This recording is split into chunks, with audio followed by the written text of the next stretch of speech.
Welcome to Healing Trauma Down Under. And before we go any further, we're just going to keep it real because we need you to know who we are. And I'm going to have a conversation with my good friend, Jen. But firstly, I'm going to hand over to Jen to say who she is, and then we're going to get into how this has come about. But yeah, go, Jen. All right. Well, thanks for that beautiful introduction. So I'm Jen. Lots of people know me as Jennifer Nurick. On social media, I'm known as psychotherapy.central. So my background is in energy healing, and I've done a lot of meditation and spiritual practice style work. And in more recent years, I've gone deep into the world of psychotherapy. And so where the juice is for me is in that intersection between Western psychotherapy and Eastern spirituality. And I say that loosely because there's spirituality in the Western styles as well. And then my next area of interest really is in the area of trauma, and especially complex trauma, because I just see so much of it in my clinic. And without really intending to go down that avenue, that seems to be the people who come to me a lot. So I've really embraced that. And I have some complex trauma in my own history. So there must just be some kind of resonance that's pulled me in, and that's who I am and why I'm here. So Yemi, I'd love to hear about you too. The funny thing is, we haven't practiced this, and me hearing you is giving me goosebumps because it just feels so aligned. And I guess before I get carried away, to introduce myself. So I'm Yemi Penn, and I classify myself as a thought leader on all things trauma, but just not the topic of trauma, but the acknowledgement of it and the choice to heal it. You know, I came across Jen and a number of other practitioners last year, so 2020, when I kind of got called to do a documentary on trauma, but it was to start off with my own experience of trauma, a specific incident that happened to me as a child, that I'm assuming yourself, you know, Jen and others would term as complex trauma. So I was still in that investigative phase. And the more I spoke about it, the more I realized other people were like, that's quite interesting. Oh, that's really brave of you to speak about it. And it's just taken my whole being. So I'm about to start a PhD looking at ancient modalities for healing trauma. So I'm very intrigued in the knowledge. There's so much wisdom out there. But what I love the most is speaking to people like Jen and other people who are either, you know, traditional or non-traditional therapists around trauma, because my dedication to raising the vibration on individual and collective healing is high. It's the work I want to do and that I take to my last breath, because I've definitely got relief from speaking about mine, and I will continue to. And I just want the rest of the world to feel the same. And so, you know, the idea of doing this, I don't even know if it's a podcast, video cast, conversation. Jen was the soul that said, yeah, Yemi, let's do it. And so I called you and we just said, yeah, let's go. Here we are. So why are you interested in, why did you say yes to this? I'm intrigued. I think that you're really inspiring, Yemi. I find a lot of inspiration from you and in your bravery, you know, and I think that that's something that's really hard for people who've experienced trauma, because the nervous system holds it, and then it's really hard to be seen and be vulnerable. And like, I think it stops a lot of therapists really standing up and speaking up and being seen, because a lot of therapists themselves come from different kinds of trauma, and it's what's led them into the space. So Yeah. it's so beautiful to hear and feel people who are ready to speak up almost on behalf of the people who either can't or, I know for myself, it's almost like an initiation of being able to speak about some of those things. Yeah. And it isn't for everybody, you know, it just isn't. Yeah, I mean, I remember I was looking for people to take part in the documentary last year, Did I Choose My Trauma? And a friend, Faith, fantastic therapist, mentioned you, and she wouldn't stop. She just said she's so good. I couldn't tell if it was a friend or you'd worked together or you'd done some healing together. And she gave me a detail, and you won't remember this, but for me, I've got a very visual mind. I think my partner was getting his car serviced at BMW garage, so I associate you now with BMW because I had the conversation outside the garage with you, and it was like I'd known you for a while. You started saying stuff, but here was the next thing. When you came in for the interview, you gave me a crystal, you gave me a stone, and I don't know if you remember that, but we had never met before. Because I was doing this as if, I say this a lot, and I'm trying to see if I'm going to be judged for this. I've been watching The Matrix recently, and there's this scene where Morpheus, Lawrence Fishburne, is speaking to Keanu Reeves on the phone, telling him what to do. I kind of felt like when you said to me, I kind of just been guided to give you this stone. I felt like that was the antidote to the fact that I had been guided to do the documentary, but I still didn't quite know what I was letting myself in for. And you were the Morpheus who kind of just knew. And so you came and gave me this stone to hold on to it. That for me was when I was like, okay, this is way bigger than me. And so just having some sort of, whether we're calling it a talk show, it was a no-brainer. And this is a year of collaborations. I couldn't think of anyone better to want to sit with. And the work you do via your Instagram page blows my mind. I mean, you are categorically leading what I would call fearless conversations. And to be doing it on a platform where there's no voice, yet you still evoke connection. Yeah, I just want to acknowledge and honor you. So I'm really pleased to be doing this with you. So I don't know if it's worth you maybe sharing what you hope to get from this and the guests we're hopefully going to have on the show. Well, first up, I'm going to tell you something crazy, and that is that after like 4.5 years of being together, my husband proposed to me, and he dressed up as Morpheus from The Matrix. This is true. And I'm in my dressing gown on a bank holiday, and he's like, gives me a script, and I'm Neo, and it's the scene with the, do you take some colored pill and go down the rabbit hole? Yeah? Yes.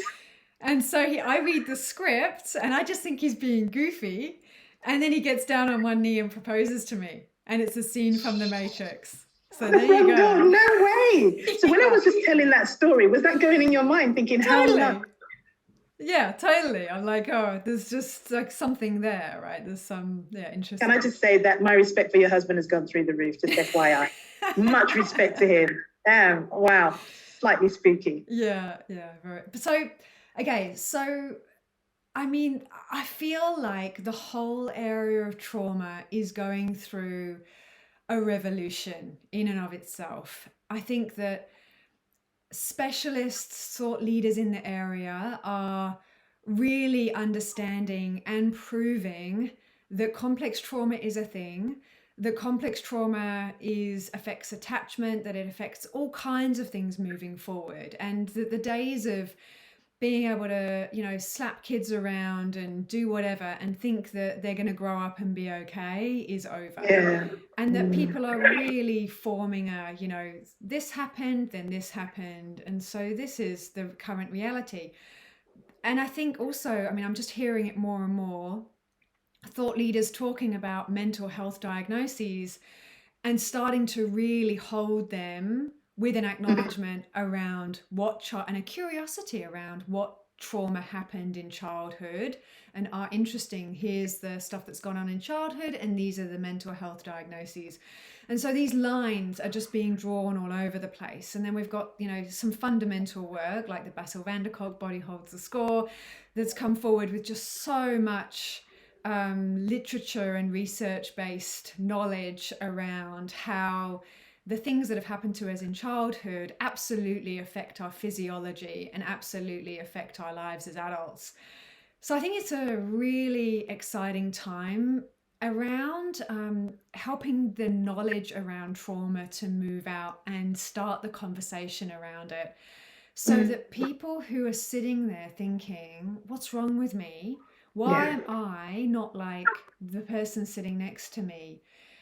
That they can just go pause and think, well, actually my history is completely different to that person. And so, Yeah. of course, I have a completely different response. So, I guess my hope is that people hear these conversations and are able to Mm. have a lot more compassion for themselves, but also know that there is a way forward, that there are people talking about this, and that there are ways forward to move into more self love and peace. Yeah, I mean, I feel like I'm being transcended just as I'm hearing you, and I can't stress how we have not planned how this conversation was going to go, because I think we just knew we want to both just serve. But I'm kind of drawn to ask questions because as you're talking, I'm thinking, yeah, that's great. Why don't we do that? And then I've got what I'm going to call my imposter syndrome brain saying, yeah, but somebody else surely must be doing this. You know, I don't see enough of this in Australia. I mean, I do a lot of work with publications. I've been on radio, but the one piece of, you know, newsworthy article I write around trauma is the only piece that never gets picked up. Yeah. It's like nobody wants to talk about trauma. And I guess I'm really hoping that from this series, I like everything you said. I just hope it lets people know that they're seen and they're heard, and there's a different way to look at it. There's a different way to approach it. Although I definitely don't have the answers. Part of me believes no one's got the full answer, but let's start the conversation, right? Yeah. So I'm hoping through our guests. I know we're going to have a number of different guests. We've got a spreadsheet there, I say, of who we want to bring on and just hear different views. I mean, are you going to lean towards, I don't know, more traditional, non-traditional? What do you have any view on what you want to hear from the guests that we bring on? I mean, I want to hear everything. Yeah. Because I guess my gauge a lot is how does it land in me, you know? And I select a lot of what I let in according to, yeah, what just resonates. You know, when you hear something, it just, yeah, that resonates. That feels true for me. And it might feel true for me and not be true for the next person. So I just feel like, yeah, I want to hear all of it. Let's not filter. Let's like bring in the wild and the wacky and the serious. And I feel like, yeah, let's bring it all in from all modalities. Like I'd love to hear from psychiatrists and doctors and the most traditional healers possible, you know? And I feel like let's bring it all into a melting pot and yeah, let's just see what emerges.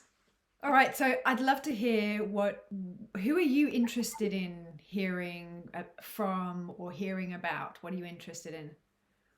Oh, look, I think like you said, I really definitely want to hear the psychologists, the therapists, the traditional people we see, the frontline workers. But I'm also just as interested in hearing the behind the scenes. I actually want to hear from the grandmother or the grandfather. But my ultimate dream would just be to just like I can just imagine my grandmother coming on, who's probably never done FaceTime. You know, she's in the deepest parts of, Nigeria and Africa. But I would actually want to hear that. I want to hear what the leaves she was using to bath us sometimes was about. You know, I remember them saying it was healing, and then we just completely lost it when we moved from Nigeria to the UK. So I'm really interested in hearing alternatives. I mean, my partner and I, we watch this guy, Ben Fogel. I can't remember the name of the show, but he travels to different parts and he just sees people living in completely different ways. I'm interested in knowing how people live with their distressing events and what they do with it. Because the more I go on, the more I think, is this just part of life? So, you know me, I'm a questions person. I think the quality of our questions determines sometimes the quality of our life. And so you might just see me asking lots of questions, but not necessarily looking for answers, just wanting to get it out. Yeah. So yeah, that's my hope. Yeah, and I love that about you. You ask very insightful questions. I love that about working with you. So I think it's going to be good. I mean, where the intent is to have someone we can speak to every week, and we're going to release that. So I'm really hoping that this acts as an introduction to people who follow us, but in our separate journeys. And I mean, imagine the impact we can do working together. So I don't know if you've got any last words of wisdom, thought that you want to leave our listeners, but ultimately this is going to be streamed via YouTube. Am I correct? Have you even confirmed that? It is, yeah. So, I don't know, any final words of wisdom you want to share? I think just feel free to share the content that comes on this platform. And if you watch us and you're thinking, oh, I'd love to speak to Jen and Yemi, or I've got this amazing person that I know, or this contact, please let us know. Just write on the comments below the video, and we'll follow up. And just thanks for being here. Yeah, and any Indeed. No, I can't add any more to that. I think that's a really good call out. I think the more people we can get in here with diverse views, the better. So even though we're healing trauma down under, which has so many different connotations, but we're definitely in Australia, we're really open to speaking to everyone around the world. But I think we just want to acknowledge the land on which we're on as well. So I love that we went with that title. But I'm excited. I'm excited. Me too. Me too. It feels like the beginning of a journey, and we'll use the Matrix as an analogy because it's out there, sort of a journey into what isn't known and other realities, and just into the unknown. So it's great that you're here with us on this journey. Yeah, for sure. Well, I'll definitely I'm sure we'll be speaking again on YouTube in a couple of weeks, but I'm looking forward to seeing everyone soon. Yeah, take care. All right. Bye-bye.